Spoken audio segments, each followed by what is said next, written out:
আপনার চেয়ে দেখেন যারা উপস্থিত আছেন, আসলে ওদুদ মিয়া যে গুলি রাস্তাঘাট করে দিয়ে গেছিল, কালভার্ট ব্রিজ করে দিয়ে গেছিল, এরপরে কোনো রাস্তাঘাটও হয় নাই, কোনো কালভার্টও হয় নাই, ব্রিজও হয় নাই। এই দিক চিন্তা করে খাগড়াছড়ির অভিভাবক হিসাবে উনাকে আবার জয়যুক্ত করার মন মানসিকতা নিয়ে আমি গত আগস্ট মাস থেকে খোলাখুলি কাজ শুরু করছি। আমার সকল মুক্তিযোদ্ধাদের, যদি আমার মুক্তিযোদ্ধা ভাই আছে জিজ্ঞাসা করেন, আমি সকল মুক্তিযোদ্ধা বোঝাতে সক্ষম হয়েছি যে আমাদের অভিভাবক ওদুদ মিয়াকে আবার আমাদের দরকার। ওদুদ ভাইয়ের হাত ছাইড়া যখন আমি চলে গেছি, ওদুদ ভাই আবার গাড়ি ধরে বিয়াতে আইসা বলছিল, খুশি তুমি আমাকে সারা চলে গেছো, তোমার কি একটু মন কান্দে না? তখন আমি এই পর্যন্ত আমি একটু শান্তি পাইনি জাগের পার্টিতে যাইয়া। তো আমি জাগের পার্টির বিভাগীয় সেক্রেটারি এবং ওয়ার্কিং কমিটির মেম্বার ছিলাম, জাগের পার্টির চট্টগ্রাম বিভাগের সেক্রেটারি। আমি আজকে বিএনপিতে অনুমোদিত হইয়া এবং ওদুদ ভাইয়ের ভালোবাসা আবার আমি ফিরে নেওয়ার জন্য আমি বিএনপিতে আমি যোগদান। কারণ আমাদের বাংলাদেশের প্রধান খাদ্য হচ্ছে দান। এই দানকে ভালোবেসে আজকে এই সুন্দর মুহূর্তে যোগদান করার সুযোগ পেয়েছি।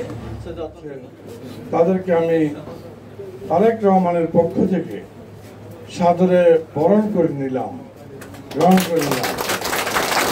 আমি আশা করব আপনাদের যোগদানের মধ্য দিয়েই শুধু শেষ না, আপনারা যোগদান করেছেন এটা দিয়ে কাজ শেষ না, এটা দিয়ে কাজ শুরু করবেন। বিএনপির জন্য, বিএনপির আগামী নির্বাচনের জন্য এবং সাংগঠনিকভাবে আপনারা সব সময় পাশে থাকবেন, কাছে থাকবেন, দূরে থাকবেন না। নতুন নতুন একটু কাছে থাকতে হবে। কাছে থাকলে আপনারা সবাই মানে সহজেই দলের সাথে একাত্ম হতে সুবিধা হবে, সহজ হবে।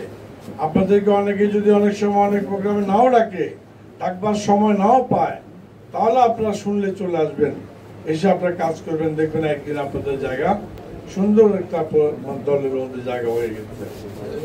আপনারা দোয়া করবেন আমাদের নেত্রী, দেশ নেত্রী এবং আমাদের রাজনৈতিক আদর্শিক মা বেগম খালেদা জিয়ার শরীর অত্যন্ত খারাপ, উনি মৃত্যুর সাথে পাঞ্জা লড়ছেন। আমাদের নেতা তারেক রহমান সাহেব সকল বাধা অতিক্রম করে, সকল বাধার অবসান ঘটিয়ে, রাষ্ট্রীয়, জাতীয়, আন্তর্জাতিক বাধা অতিক্রম করে কিছুক্ষণ আগে লন্ডন থেকে বাংলাদেশের উদ্দেশ্যে রওনা দিয়েছেন মাকে। তারেক সাহেবের হাতকে শক্তিশালী করার জন্য আপনারা সবাই কাজ করবেন। আমি সরকারকে ধন্যবাদ জানাই, ডক্টর ইউনূস সরকারকে ধন্যবাদ জানাই যে আমাদের নেত্রী, বাংলাদেশের বর্তমান সর্বদলীয় অভিভাবক বেগম খালেদা জিয়ার পাশে সরকার যেভাবে দাঁড়িয়েছেন, সহানুভূতি করেছে